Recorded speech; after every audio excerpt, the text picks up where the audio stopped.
The storm came down from the ridge like something alive, throwing snow sideways across the narrow logging road until the tire tracks from an hour before had vanished entirely.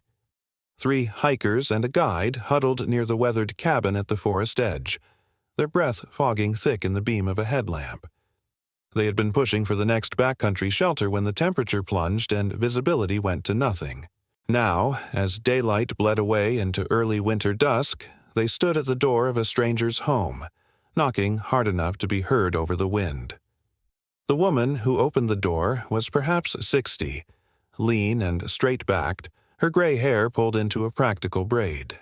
She studied them for a moment, taking in their snow-crusted packs and the way the youngest one, a college kid named Ben, was shivering despite his expensive jacket. She nodded once and stepped aside. "Come in, but boots off at the mat and wet gear stays in the mudroom." The words were not unkind, but they were not negotiable either. Inside, the cabin was smaller than it looked from outside. The main room held a sturdy wood stove throwing steady heat, a narrow kitchen counter, a small table with 2 chairs and a single door leading to what looked like a bedroom. Another door opened to a cold storage space stacked with firewood and supplies. The walls were chinked logs, the windows double-paned but old, frost already creeping at the edges.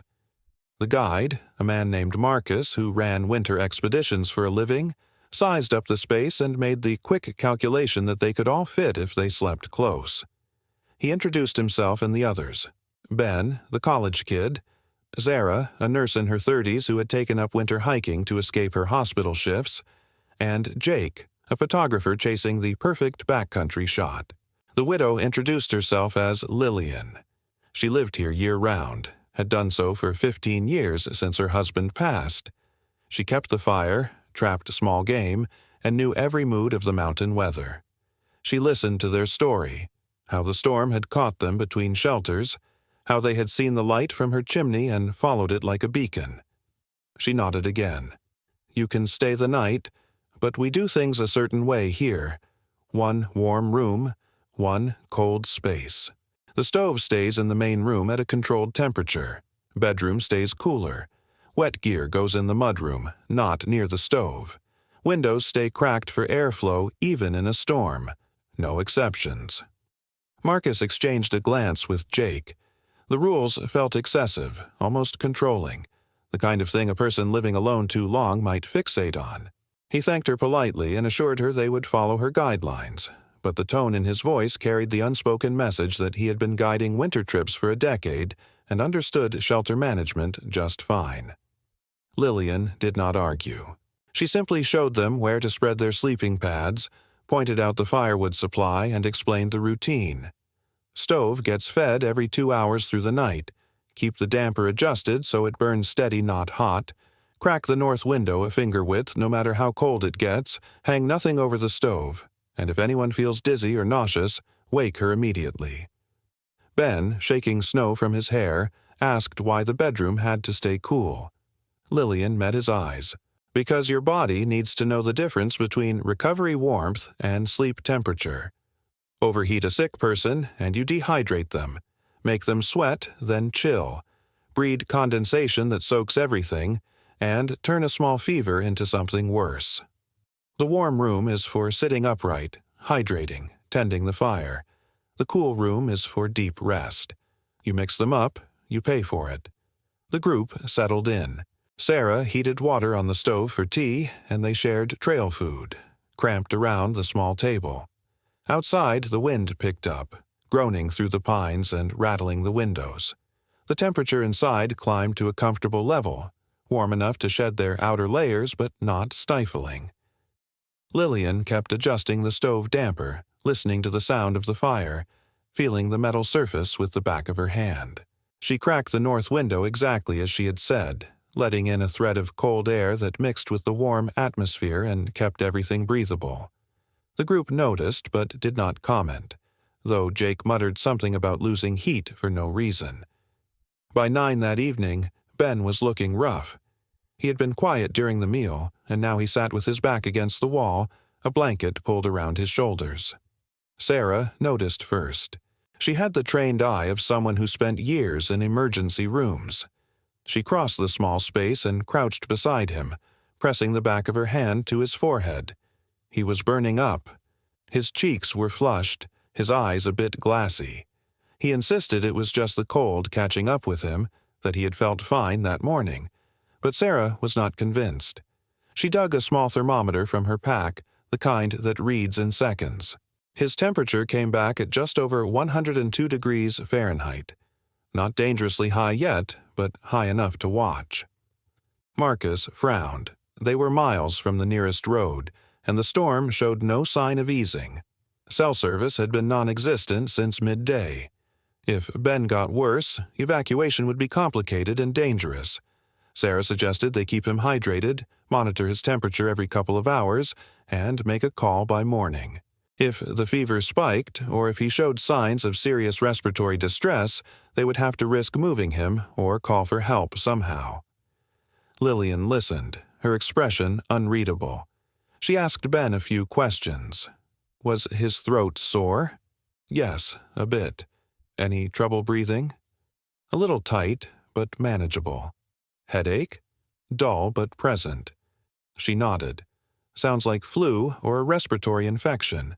The best thing for him right now is rest, fluids, and stable temperature control. Not too hot, not too cold. Jake, trying to be helpful, suggested they build up the fire and make it really warm so Ben could sweat it out.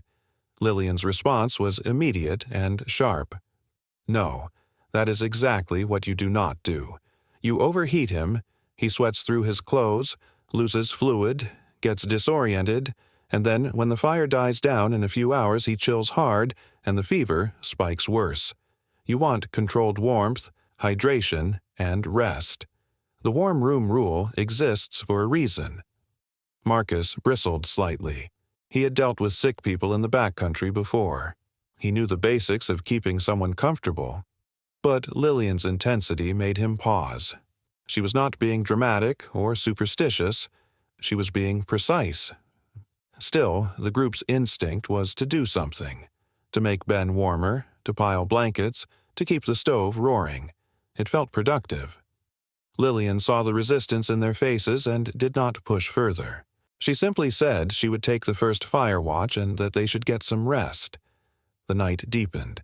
The storm outside turned vicious, snow piling against the north wall, wind finding every tiny gap in the chinking and whistling through. The stove ticked and popped, the firelight casting long shadows. Ben lay on his sleeping pad near the wall, wrapped in layers, his breathing audible even over the storm. Sarah checked on him periodically, giving him water from a bottle she kept near the stove so it would not freeze. His fever held steady, not climbing but not dropping either. He dozed fitfully, waking every hour or so to cough. Around midnight, Marcus took over the fire watch. Lillian retreated to her bedroom, leaving the door open a crack so she could hear if anything went wrong. Marcus fed the stove, added a few extra logs, wanting to make sure the room stayed warm. The temperature climbed. The air grew thick, almost stifling. Condensation started forming on the inside of the windows, tiny droplets running down the glass. Ben shifted uncomfortably, kicking off a blanket. His face was slick with sweat. Sarah woke, felt the oppressive heat, and opened the north window a bit wider to compensate. The cold air rushed in, mixing poorly with the overheated room. Ben shivered, pulled the blanket back, then threw it off again minutes later. He was caught in a miserable cycle. Too hot, then too cold, his body unable to regulate properly. By 2 a.m, his temperature had climbed to 103.5. Sarah was worried now. She woke Marcus, who woke Jake, and they clustered around Ben in the lamplight trying to decide what to do. His breathing was faster, shallower. He was confused, asking where he was, not quite tracking the conversation. Sarah knew these were warning signs. If the fever went much higher, if his breathing worsened, they would have to act. But act how? The storm was still howling. The nearest help was hours away, even in good conditions. Lillian emerged from her bedroom, fully dressed, her eyes sharp despite the hour. She took one look at the scene, felt the stifling heat in the room, saw the sweat on Ben's face and the wild swing of the window opening, and understood immediately what had happened. You overheated the room. You turned it into a sauna, and now he cannot regulate. His body is fighting the fever and the environment. You are making it worse. Marcus started to defend his actions, but Lillian cut him off. No time. We fix it now. She moved with purpose, adjusting the stove damper to cut the heat output, pulling the bedroom door fully open to allow cooler air to circulate, and repositioning the window so it provided steady ventilation without blasting cold directly on anyone.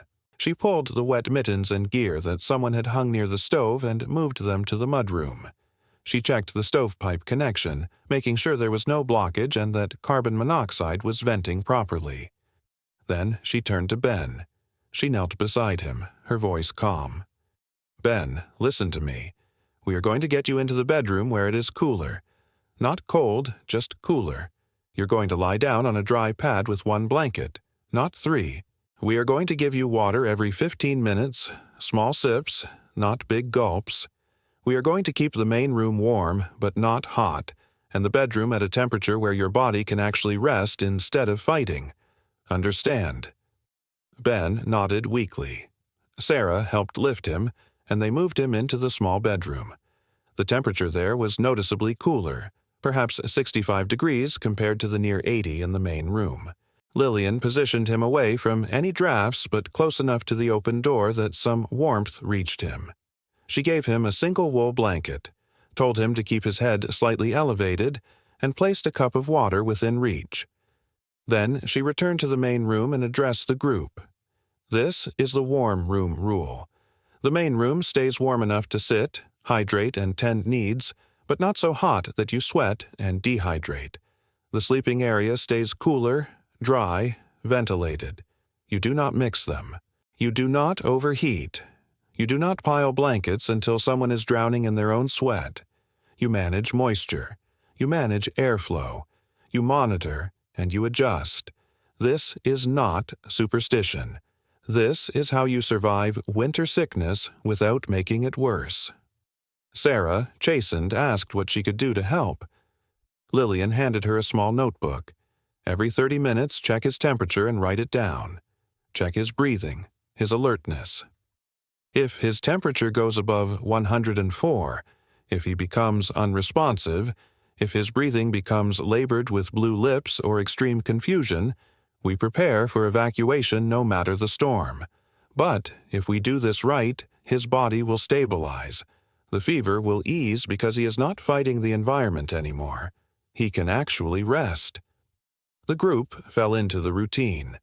Marcus maintained the stove at a lower, steadier burn. Jake managed the ventilation, cracking and adjusting the windows as Lillian instructed, learning to feel the balance between fresh air and heat loss. Sarah sat in the bedroom doorway, watching Ben, giving him water, monitoring his vitals. Lillian moved between tasks, checking the stovepipe for creosote buildup, wringing out the damp gear in the mudroom and hanging it properly, making sure the firewood supply would last until morning. The hours crawled. The wind did not let up. The cabin creaked and settled under the weight of snow. The stove burned steady, a heartbeat in the darkness. Ben drifted in and out of sleep, his breathing still rough but not worsening. At 3:30, Sarah took his temperature again. 103.2. A small drop, but a drop.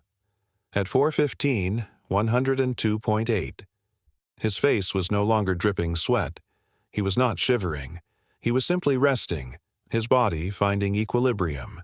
By 5 in the morning, as the storm finally began to ease and the first hint of gray light touched the eastern horizon, Ben's temperature read 101.1.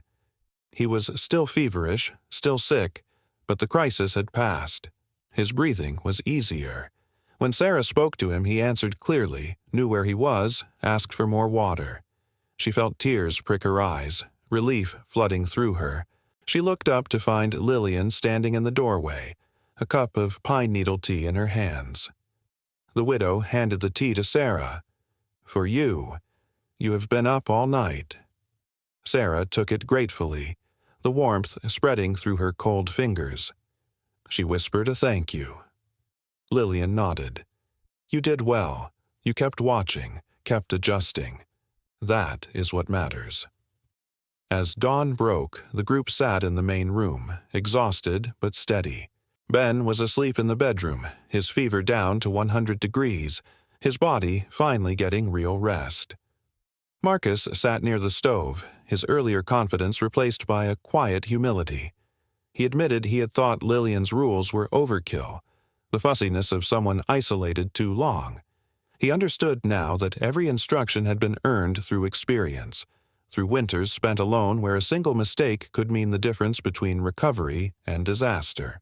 Jake, the photographer, had been taking notes in his journal throughout the night. Not for a story, he explained, but because he wanted to remember the specific details, the damper setting, the window crack width, the separation of warm and cool zones, the moisture management, the monitoring rhythm. He had come to the mountains looking for dramatic shots of wilderness, but what he found was something deeper. The disciplined intelligence required to survive not through heroics, but through precision. Sarah, still sitting near Ben, spoke quietly. In the hospital, we have equipment, backup systems, protocols. Out here it is just knowledge and discipline. I thought I understood winter care, but I was thinking in terms of emergency response, not sustained management. What you did, Lillian, was not just first aid. It was environmental medicine. You treated the space as part of the patient. Lillian poured herself a cup of coffee from the pot on the stove. She had been awake for over 24 hours but showed no sign of flagging. She sat at the small table, the morning light coming through the frost-etched window.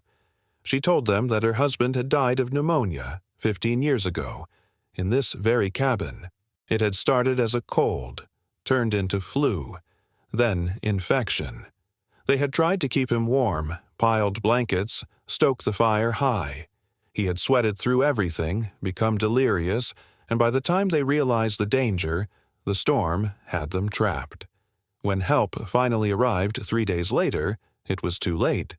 She had learned then, in the worst way possible, that heat without control is not comfort. It is stress. She had spent every winter since refining her understanding, reading everything she could find about cold weather survival, hypothermia, fever management, shelter dynamics. The warm room rule was not tradition. It was hard-won knowledge. The group sat in silence, absorbing this. The wind had died to a whisper. Snow continued to fall, soft and steady now, the violence of the storm spent. Outside, the world was a study in white. The trees bowed under their loads, the sky a pale gray, promising clearer weather by afternoon. Marcus asked if Ben would be okay to travel once the fever fully broke. Lillian considered. Give him another day if you can. Let his body finish fighting the infection without the added stress of cold and exertion. If you must move tomorrow, keep him warm but not overheated. Stop frequently. Watch for signs of relapse. And for the rest of you, remember that prevention is easier than cure. Stay dry, manage your layers, eat enough, hydrate constantly, and do not ignore the early signs of illness. Out here, a small problem becomes a big one fast. Ben woke mid-morning, groggy but clear-headed. His fever was hovering just under 100, his breathing easier. Sarah gave him broth that Lillian had made from bouillon and herbs, easy on his stomach. He drank slowly, asked what had happened, and when they explained, he looked at Lillian with something close to awe. You probably saved my life. She shook her head. You saved your own life by having people around you who cared enough to watch through the night. I just provided the framework. The day passed quietly. The group took turns resting, eating, and gradually restoring their gear. The sun even broke through the clouds for an hour, pouring light into the cabin and making the frost on the windows sparkle like crushed diamonds. Ben slept most of the day, his body doing the work of healing. By evening, his temperature was 99.3, almost normal. His cough had loosened, productive now instead of dry and tight. Sarah monitored him with professional care, but her worry had shifted to cautious optimism. That night, the group insisted Lillian sleep in her own bed while they maintained the watch. They followed her system precisely. Stove damper adjusted for steady burn, north window cracked for airflow, bedroom door open, gear properly stowed, moisture managed, temperatures checked. Marcus found a rhythm in it, a kind of meditation. There was something deeply satisfying about maintaining the balance, about understanding that warmth was not about maximum heat, but about controlled, sustainable comfort. When morning came again, Ben's fever was gone. He was weak, tired, but unmistakably on the mend. The storm had passed completely, leaving behind a landscape transformed, everything softened and muffled under deep snow. The logging road would need a day or two to be passable, but the immediate danger was over. Before they left, Marcus asked Lillian if she would walk them through the system one more time, step by step, so they could take it with them. She agreed, and they stood in the main room while she explained. The stove is your heart, but you control its pulse. Too fast, you burn fuel and overheat. Too slow, you freeze and waste effort restarting. You find the middle, the steady burn that holds temperature without spiking. You position sleeping areas away from direct heat but within the warm envelope. You crack ventilation to prevent carbon monoxide and condensation. You manage wet gear so it dries without stealing heat or adding moisture to the air. You separate zones so bodies can rest cool and recover warm. You monitor constantly because conditions change, people change, and what worked an hour ago might not work now. You stay humble because the mountains do not care about your experience or your confidence. And you remember that survival is not about toughness. It is about intelligence, patience, and respect for the forces you cannot control. The group listened, absorbing every word. Jake photographed the cabin, the stove setup, the window configuration, not for drama, but for documentation. Sarah hugged Lillian, thanked her with words that felt inadequate for what had been given. Ben, still weak but standing, shook her hand and promised to take winter survival seriously from now on, to learn, to prepare, to never assume he knew better than the people who lived this reality every day. As they shouldered their packs and prepared to navigate the snowed-in road, Marcus turned back one last time. He asked Lillian if she ever got lonely out here, so far from everything. She smiled, a rare softening of her weathered face. Lonely? No. Alone, yes, but not lonely. The mountains are company enough, and every winter teaches me something new. You carry what you learn. That is the point. They left as the sun climbed higher, the snow crunching under their boots, the air so cold it burned their lungs. Ben moved slowly but steadily, Sarah staying close beside him. Marcus led, but with less certainty and more awareness.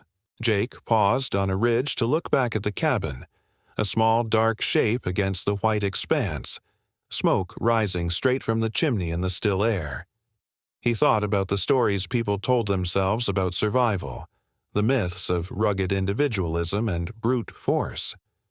Then he thought about a widow in a log cabin who understood that survival was about precision, about systems, about the disciplined application of knowledge earned through loss and refined through solitude. The story of that night would stay with them. They would tell it to other hikers, to winter campers, to anyone planning to venture into cold country. Not as a dramatic tale of near-death and rescue, but as something quieter and more valuable. A lesson in how small, disciplined action sustained over hours can mean the difference between crisis and recovery. How the wisdom of someone who lives with the cold every day is worth more than all the expensive gear and second-hand confidence in the world.